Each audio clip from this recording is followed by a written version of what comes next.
மகா கிளம்பு. எங்க புஷ்பா? என்ன நீ எங்கன்னு கேக்குறீங்க? அவளை ஆஸ்பத்திரி கூட்டிட்டு போகணும்ல. மகா என்கிட்ட சொல்லவே இல்ல. அதான் நான் இப்ப உங்ககிட்ட சொல்லிட்டேன்ல. மகா கிளம்பு, போய் டாக்டரை பாத்துட்டு வந்துடலாம். இல்லம்மா, நான் இன்னொரு நாள் போய்க்கிறேன். என்னடி இன்னொரு நாளுங்கிற? இதென்ன சகுனம் பார்த்து செய்யற காரியமா? நம்ம குழந்தையும் பாக்கணும்ல. ஆமா மகா, ஆஸ்பத்திரி விஷயமெல்லாம் தள்ளி போடக்கூடாது. கிளம்புமா. இல்லத்த, நான் அவர் கூட போய்க்கிறேன். அவர் கூட போய்க்கிறியா? அவர் வேலைக்கு போறா இல்ல உன்னை ஆஸ்பத்திரிக்கு அங்க எங்கன்னு கூட்டிட்டு அலைவரா? நீ கிளம்பு, நம்ம போய் பாத்துட்டு வந்துடலாம். மகா அம்மா, நான் அவர் கூட போய்க்கிறேம்மா. ஏய் மகா, சொல்றத கேளுடி. விடு புஷ்பா, அது இஷ்டத்துக்கே பண்ணட்டும். இல்ல நீ இதெல்லாம் என்ன தள்ளி போடுற காரியமா? நீ வேற இப்பெல்லாம் மகா பாண்டி இல்லாம எங்கேயும் போறதில்ல. அவன் வந்தே கூட்டிட்டு போகட்டுமே.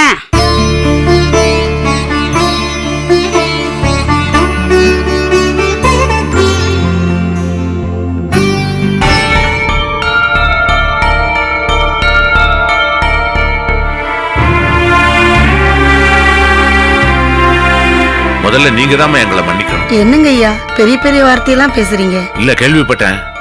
காஜாவை பாண்டி பைய அடிச்சு அவன் தலையில. விடுங்க ஐயா, யாருக்காக அடிபட்டா? கோபிக்காகத்தானே. என்னங்க ஐயா அப்படி பாக்குறீங்க? எனக்கு தெரிஞ்சு கோபி எங்களுக்காகவும் மத்தவங்களுக்காகவும் எவ்வளவோ உதவி பண்ணியிருக்கான். காஜாவுக்கும் உங்களுக்கும் அதுல கொஞ்சம் கூட துளி கூட அவன் செஞ்சதில்ல. இருந்தாலும் சொந்த பிள்ளை அடிபட்டதுக்கு அப்புறமும் நீங்க அவனுக்கு. ஆனா அங்க என்னையா செஞ்சாத்தானா? எதையும் எதிர்பார்த்து செஞ்சா அதுல பாசம் எங்கயா இருக்கும்? வெறும் வியாபாரம் தான் நடக்கும். எனக்கே இப்பதான் புத்தி வந்துச்சு. ஐயா இந்த பாருங்க, கோபிக்காக பேசுற நிலைமையில நான் இருந்தோம், அவனுக்காக எதையும் செய்யற மன நிலைமையில நான் இருந்தோம். என் குடும்பத்துக்கிட்ட பேச முடியலையே. அதை நினைச்சாதான் சில சமயம் என்ன செய்யணும்னு தோண மாட்டேங்குது.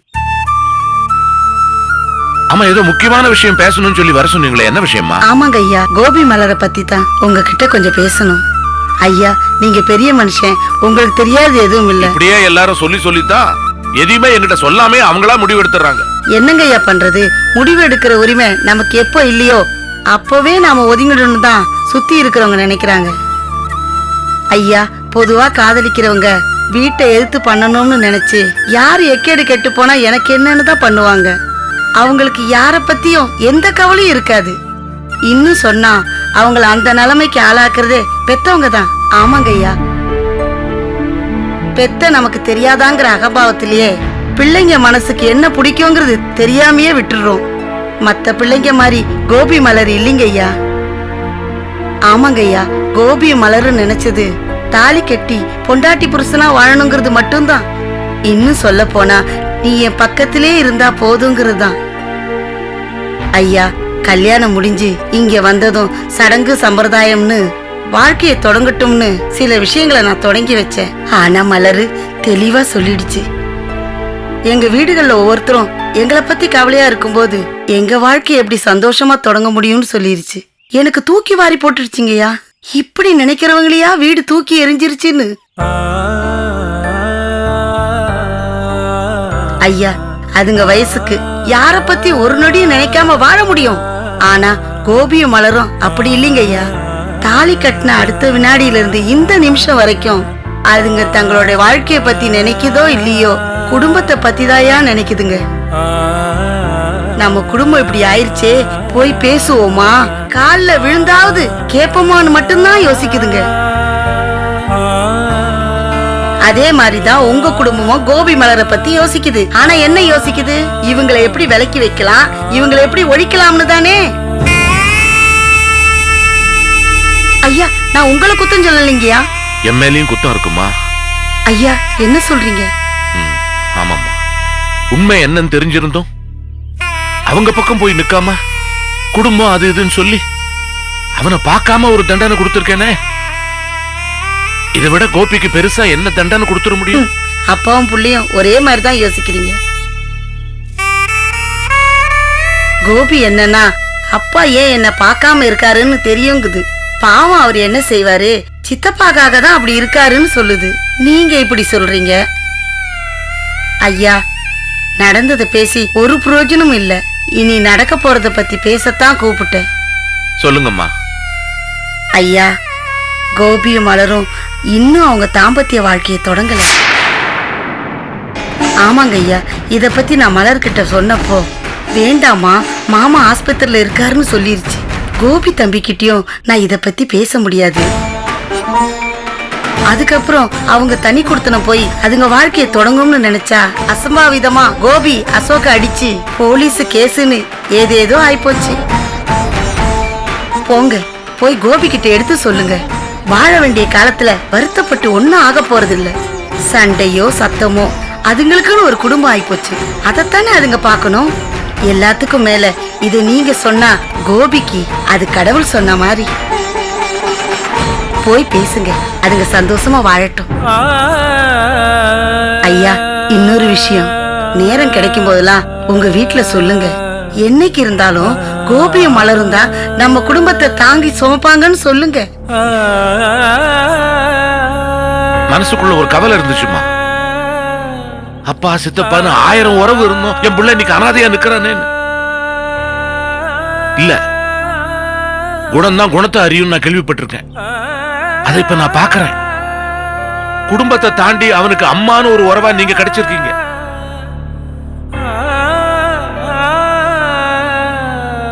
அவனுடைய குணத்துக்கு ஒவ்வொரு உறவா அவனுக்கு சேரும். எங்க வீட்டு ஆளுங்க குணத்துக்கு ஒவ்வொரு உறவா பெரியுது. போறேம்மா, போய் பேசுறேன். ரொம்ப நன்றிங்க ஐயா. நன்றியா? நன்றி நீங்க சொல்றீங்களா? நான் தான்மா சொல்லணும். என் கண்ணை திறந்தவங்க நீங்க. நான் தான் நன்றி சொல்லணும். வரேன். சரிங்க ஐயா.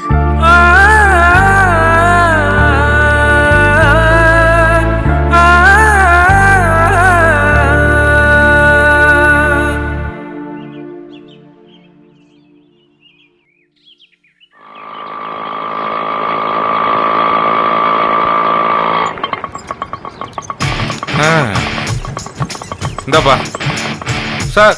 என்னப்பா? என்ன சார் 50 ரூபா கொடுக்குறேன்? 80 ரூபா சார். 80 ரூபாயா? எங்க ஊர்ல 80 ரூபா கொடுத்தா ஊரே சுத்தி காட்டுவாங்க. இங்க இருந்து இங்க வந்ததுக்கு 80 ரூபான்ற. அப்ப உங்க ஊர்ல இருந்திருக்க வேண்டியதானே? எல்லாதான் கேக்குற. என்ன பண்றது? என் மாப்பிள்ள இங்க தானே வேலை செய்யறான். இந்த என் மாப்பிள்ளைய கரெக்ட் பண்ணி இந்த ஊர்ல 2 ஆட்டோ வாங்கி விட்டு வேண்டியதான்.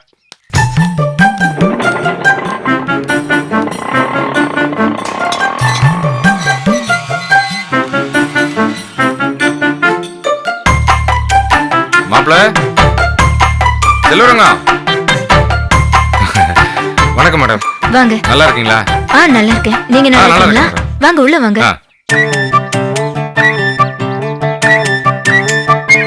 உட்காருங்க. இருக்கட்டும் மேடம், பரவாயில்ல. என்ன விஷயம்? சும்மாதான் மேடம், அப்படியே உங்களை எல்லாம் பாத்துட்டு போலான்ட்டு வந்தேன். அப்புறம் என் மாப்பிள்ள செல்வரங்க இருக்கானா? இல்ல, வெளியே போயிருக்காரு. ஓஹோ மேடம், மனசார சொல்றேன் மேடம், உங்ககிட்ட வேலை சேர்ந்ததுக்கு அப்புறம் தான் என் மாப்பிள்ள நல்ல தெளிவா சந்தோஷமா இருக்கேன் மேடம். இதையே எத்தனை தடவை சார் சொல்லுவீங்க? சரி, காஃபி டீ ஏதோ சாப்பிடுறீங்களா? காஃபி. சரி உட்காருங்க. இங்க வரேன்.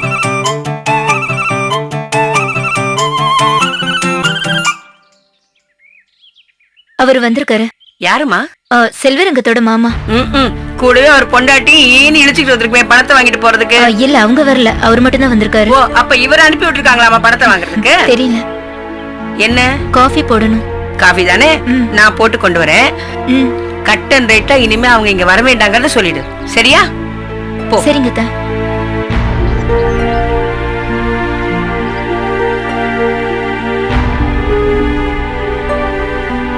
அப்புறம் என்ன விஷயம்?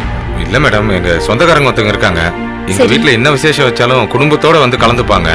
வர ஞாயிற்றுக்கிழமை இப்ப அவங்க வீட்டுல ஒரு விசேஷம். அவங்க குடும்பத்தோட கண்டிப்பா எல்லாரும் வரணும்னு சொல்லிட்டாங்க. அதான் உங்ககிட்ட உத்தரவு வாங்கிட்டு கையோட செல்வரங்கத்தை கூட்டிட்டு போலான்ட்டு வந்தேன். திவ்யா. வணக்கம்மா, நல்லா இருக்கீங்களா? இன்னும் நீங்களே காஃபி எடுத்துட்டு வந்திருக்கீங்க. பரவாயில்ல, சாப்பிடு. என்ன விஷயம்? இல்ல, அவங்க வீட்ல ஏதோ விசேஷமா, அதுக்கு செல்வரங்கத்தை கூட்டிட்டு போலான்னு வந்திருக்காரு. செல்வரங்கத்தை கூட்டிட்டு போறாங்க? சின்ன விசேஷம் தான், ஒரே நாள் தான். சின்ன விசேஷம் சொல்றீங்கல்ல, அப்ப நீங்களே போயிட்டு வரலாம்ல, எதுக்கு அவரை வேற கூட்டிட்டு போயிட்டு? இல்ல மேடம், இந்த விஷயத்துக்கு முக்கியமா அவன் தான் இருக்கணும்னு அவங்க சொல்றாங்க. மாமா, நீங்க எப்ப வந்தீங்க? இப்பதான். நீ எப்படி இருக்க? நல்லா இருக்க மாமா. மேடம், சார் ஹாஸ்பிட்டல்ல இருக்க சொல்லிட்டாங்க. ட்ரெஸ் மட்டும் எடுத்துட்டு போலான்னு வந்தேன். மாமா, அவரும் சாருக்கு துணையா அங்கே இருக்காரு. ஒன்னும் பயப்படுறதுக்கு ஒண்ணும் இல்ல. சாயந்தரம் உங்க வீட்டுக்கு வந்துருவாங்க. சரி, உங்க வீட்ல ஏதோ விசேஷமா, உங்களை கூட்டிட்டு போலான்னு வந்திருக்காரு. விசேஷம்? ஆமா மாப்ள, அந்த விசேஷம். எத்தனை நாள்? ஒரே நாள் தாங்க, வர ஞாயிற்றுக்கிழமை. அப்படியா? போனோன்னு வந்துருவீங்களா? காலைல போயிட்டு நைட்டு கண்டிப்பா வந்துருவாங்க. இது பாருமா, ஒரு நாள்னு தானே சொல்றாங்க. போனா போட்டோம், அனுப்பு. நீங்க போயிட்டு வாங்க. ஆ, இப்பவே போணுமா? ஆமாங்க. இல்ல ஹாஸ்பிட்டல்ல போய் எல்லாரையும் கூட்டி கொண்டு வீட்டுல விட்டுட்டு அதுக்கப்புறம் நான் போறேன் மேடம். பாத்தீங்களா என் மாப்பிள்ள எவ்வளவு பொறுப்பா இருக்கான். கரெக்டா கடமையை செய்யறான் பாத்தீங்களா. சரி, போனோன்னு வந்துருவார்ல? கண்டிப்பா அனுப்பிச்சு வச்சிடறேன் மேடம். சரி. மேடம், ஆ? விசேஷம் கொஞ்சம் செலவு அது இதெல்லாம் இருக்கு. என்ன மாமா எப்ப பார்த்தாலும் பணம் கட்டிக்கிட்டு இப்ப கேட்காம எப்படா கேக்குறது? சும்மா இரு வராங்க. இதுல 10,000 ரூபாய் இருக்கு. ரொம்ப தேங்க்ஸ் மேடம். 10,000 ரூபாய் என்ன இருந்தாலும் பெரிய இடம் தான் மேடம். சரி, போன உடனே சீக்கிரம் வந்துருங்க. மேடம் வேலு வார்த்தை தவற மாட்டேன் மேடம். கண்டிப்பா அனுப்பிச்சு வச்சிடுறேன். சரி. ரொம்ப தேங்க்ஸ் மேடம்.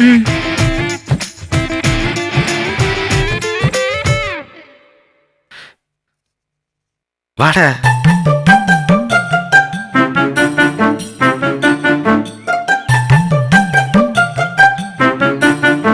ஏய்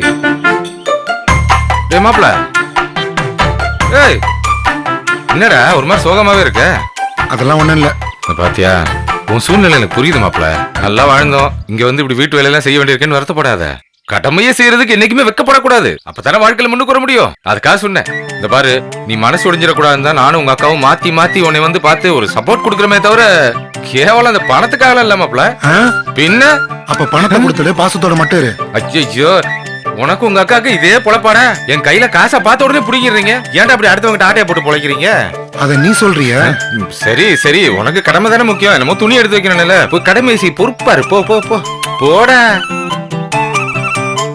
அப்பா, நீங்க அம்மா வனிதா வந்தா போதும்பா. பால் காய்ச்சிடலாம்ப்பா. என்னங்க அவன் தான் சொல்றான், நீங்க அமைதியா இருக்கீங்க. நான் என்ன வரமாட்டேன்னு சொல்றேன். நம்ம வம்சத்துல ஆபீஸ்ல உட்கார்ந்து சம்பாதிக்க போறவன் அவனுக்கு போவாம வேற யாருக்கு போற? சரிடா, காம கூட்டிட்டு சம்பந்தி வீட்டுக்கு போய் ஒரு வார்த்தை சொல்லிட்டு வந்துரு. என்னடா? அப்பா, தனி வீடு பார்த்ததுன்னா அங்க எதுக்கு போயிட்டு? அதானே. என்ன தானே முறைன்னு ஒண்ணு இல்லையா? என்னப்பா முறை அது இதுன்னு? என்னடா எதிர்த்து பேசுற? ஆமாப்பா, வேலைக்கு போற திமிரு அதான் எதிர்த்து பேசுறான்னு சொன்னாலும் சொல்லுவீங்க. எனக்கு எதுக்கு? நான் காமுவை கூட்டிட்டு போறேன். ஆமா, முதல்ல எங்க போவ? மயில் மாமா வீட்டுக்கு தான். சரி, அப்படியே பெரிய சம்பந்தி சொக்கு வீட்டுக்கு ஒரு வார்த்தை சொல்லிட்டு வந்துரு. என்னடா? அப்பா, நான் எங்கேயும் போல, இங்கே இருக்கேன். வேணும்னா பால் காய்ச்ச நீங்க மட்டும் வந்தா போதும். டேய், என்னடா ஆச்சு உனக்கு? அப்பா, உங்க பெருந்தன்மைக்கு நான் பலியாக முடியாது. நான் எதுக்கு அங்க போனோம்?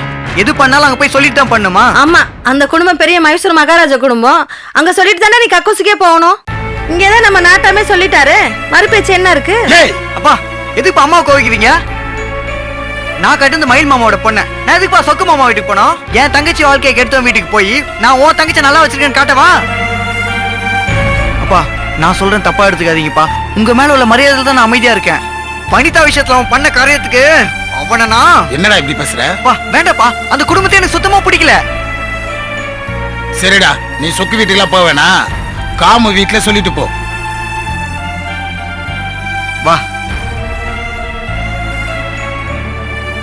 ஐயோ, இந்த குடும்பம் என்ன ஆக போகுதோ? அந்த குடும்பத்துக்கு என்ன சப்போர்ட்? ஏண்டி இன்னும் ஆரம்பிக்கிற? ஆமா, நீங்க பண்ற கூத்துக்கு.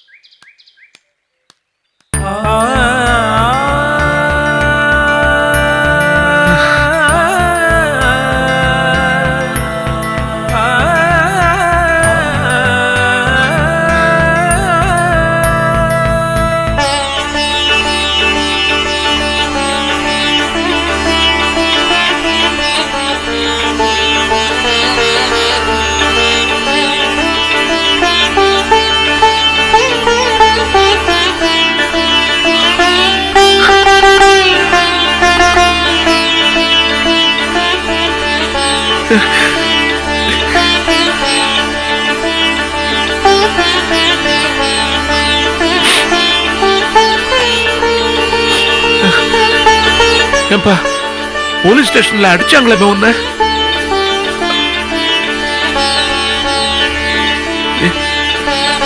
ஆமா, நான் முன்ன வந்தப்போ மருமக என்கிட்ட சொல்லவே இல்ல. நான் தான் சொல்ல வேணாம்னு சொன்னேன். போலீஸ் ஸ்டேஷன் அடிதடின்னு தெரிஞ்சுனா நீங்கள் அம்மாவும் தாங்க மாட்டீங்கப்பா. அதனாலதான் மலர்ட்ட அம்மா பக்கத்துல இந்த விஷயத்த சொல்லாதன்னு நான் தான் சொன்னேன். அப்படிதாம்மா இருக்கணும், அப்படித்தான் இருக்கணும். பெருமையா இருக்கு. புருஷன் சொல்ல மீறாத பொண்ணா இருக்க பாரு. எதை எப்ப சொல்லணும்னு எப்ப ஒரு பொண்ணுக்கு தெரியுதோ அப்பதான் அந்த குடும்பம் உருப்பிடும். அங்க அது இல்ல. ஒண்ணு தெரியுமா உனக்கு? கை சிரிக்க வேண்டிய நேரத்துல அழுதாளாம். அதனால்தான் ராமாயணமே காட்டுக்கு போச்சுன்னு சொல்லுவாங்க. உன் குணத்துக்கு ஏத்த பொண்ணா கட்டி இருக்குப்பா. எனக்கு ரொம்ப சந்தோஷமா இருக்கு. எனக்கு மட்டும்தான் ஒரு வருத்தம். என்ன பிரிஞ்சு நீங்க இருக்கீங்க பாரு, அதுதான் எனக்கு அப்பப்ப. ஆனா நீங்க 2 பேரும் எப்பாடுபட்டாவது ஒன்னா சேர்ந்தீங்களே அம்மா, சந்தோஷம் சந்தோஷம். அம்மா, ஏன் அவன் அசோக்கு கையெல்லாம் போய் ஒடிச்ச? மாமா, நானே இவர்கிட்ட கேட்டேன். அவன் உங்களை அடிச்சதும் இல்லாம உங்களை அடிச்சத பத்தி பெருமையா பேசியிருக்கான். இவர் எப்படி மாமா பார்த்துட்டு சும்மா இருந்திருப்பாரு? நானே வீடு ஏறி போயிருப்பேன். விட்டுட்டேன். நமக்கு சமயம் வராமையா போயிடும். உங்க அண்ணா அசோக்கு உங்க அண்ணன் கைய ஒடிச்சிருக்கான். அவன் அதுக்கு வருத்தப்படாம எனக்கு சமயம் வரணுங்கிற பத்தியா நீ? மாமா, நான் எப்பவுமே உங்களை மாமாவா நினைக்கல, என் அப்பாவா தான் நினைக்கிறேன். உன்னை போய் குடும்பத்துக்கு அடுத்தவன் சொல்றாங்க பாரு. என்ன சொல்ல? விடுங்க மாமா, அத்தை தானே சொல்றாங்க. சொன்ன சொல்லிட்டு போட்டோம். ரத்தம், சொந்த பந்தம் எல்லாத்தையும் மீறி நேசிக்கிறதுனா என்னன்னு உன்னை பார்த்து அவங்க கத்துக்கணும். கத்துக்கும், ஒரு நாள் கத்துக்கும். சரி, சந்தோஷம். ஒரே ஒரு விஷயம் தான், உங்க 2 பேர்த்தையும் எனக்கு பிடிக்கல. எனக்கு வருத்தம். என்னப்பா? எதுக்கு எல்லாரையும் விட்டு போய் தனியா கல்யாணம் பண்ணீங்க?